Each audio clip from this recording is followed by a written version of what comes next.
Assalamu alaikum, bienvenue à tous pour un nouvel épisode des Savants musulmans sur la chaîne YouTube Boussole. Aujourd'hui, nous allons aborder la vie de l'imam al-Bukhari.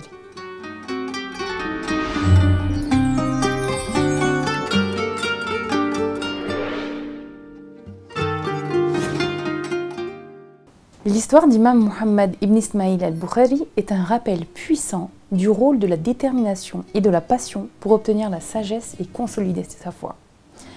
Né au 9e siècle en Ouzbékistan, l'imam Bukhari s'est dévoué corps et âme à un noble but, la compilation des hadiths authentiques. Sa quête inlassable de la vérité l'a conduit à voyager pendant des années, parcourant des milliers de kilomètres à la recherche des traditions prophétiques authentiques. Il a établi des normes strictes d'authenticité, ne retenant que les hadiths les plus fiables parmi les milliers qu'il a étudiés. Son travail colossal, Al-Sahih, est devenu un pilier de la jurisprudence islamique, guidant des générations de croyants après lui.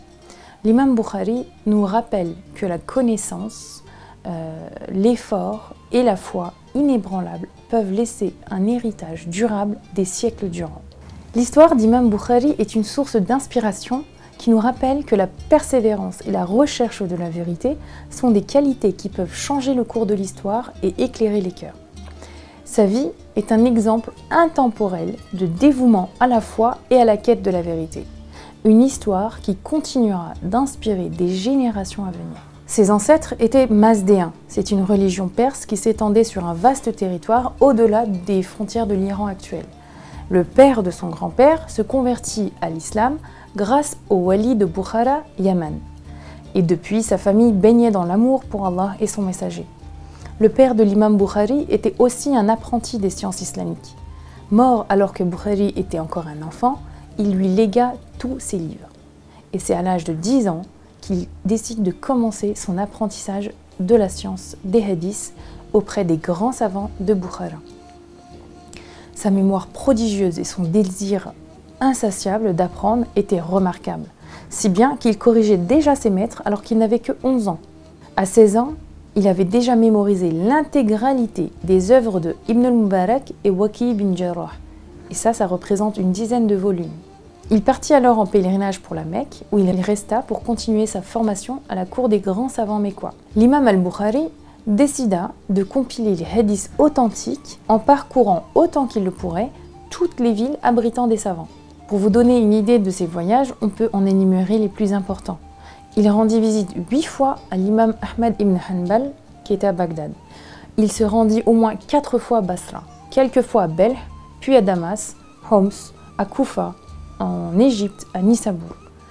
Durant tous ces voyages, il rencontre et apprend de plus de 1000 savants. Imaginez votre parcours scolaire. Le nombre des professeurs que vous avez pu avoir depuis la maternelle jusqu'à la fin de vos études ne dépasserait même pas le 10e de ceux que lui a fréquentés. Aussi, lorsqu'on prend en compte les distances qu'il a parcourues ainsi que les conditions de voyage de l'époque, on voit qu'il a passé une bonne partie de sa vie en chemin d'une grande ville à une autre. Et de plus, au fur et à mesure qu'il voyageait et rencontrait de nouveaux savants, il se constituait une bibliothèque de plus en plus grande et tentait de transporter tous ses livres partout où il allait. Rappelons également qu'à cette époque, les savants mémorisaient par cœur de nombreux livres, principalement pour éviter de les transporter ou parce qu'ils étaient rares et qu'ils ne leur appartenaient pas, et donc qu'ils risquaient de ne plus pouvoir les consulter. En plus des nombreux savants dont il a été le disciple, il a également formé de nombreux autres savants, dont Muslim, Tirmidhi et Ibn Hudayma, pour n'en citer que quelques-uns des plus connus. Imam Bukhari a toujours évité les palais et les dirigeants. Selon lui, un savant ne devrait pas fréquenter la cour des dirigeants car cela rabaisserait la science qu'il a acquise. L'imam Bukhari tenait énormément au respect et à l'application des hadiths dont il maîtrisait la science. Ses communications, qu'elles soient écrites ou orales, contenaient quasiment toujours des hadiths et ses décisions étaient motivées par ces derniers. Pour illustrer ce propos, j'aimerais partager avec vous sa correspondance avec le wali du Khorasan, Khalid bin Ahmed az-Zuhli.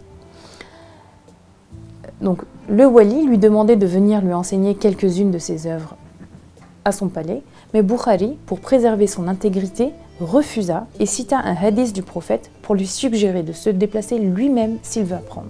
Dans ce cas-là, le prophète lui interdirait de refuser. Ce genre d'opposition aux hommes de pouvoir provoqua sa réprimande et des tentatives de décrédibilisation à son égard. Bukhari est le premier savant à avoir compilé des hadiths qualifiés authentiques selon des critères objectifs. Il s'imposa ainsi comme une autorité incontestée en matière de hadith.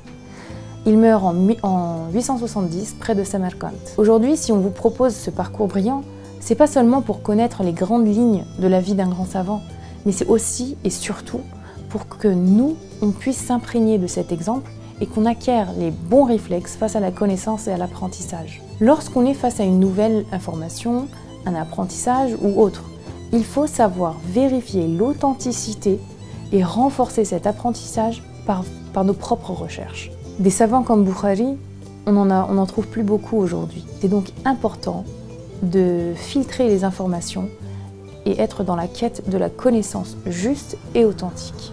Merci de nous avoir suivis et si vous voulez découvrir d'autres savants, n'hésitez pas à aller jeter un œil sur notre playlist des savants musulmans.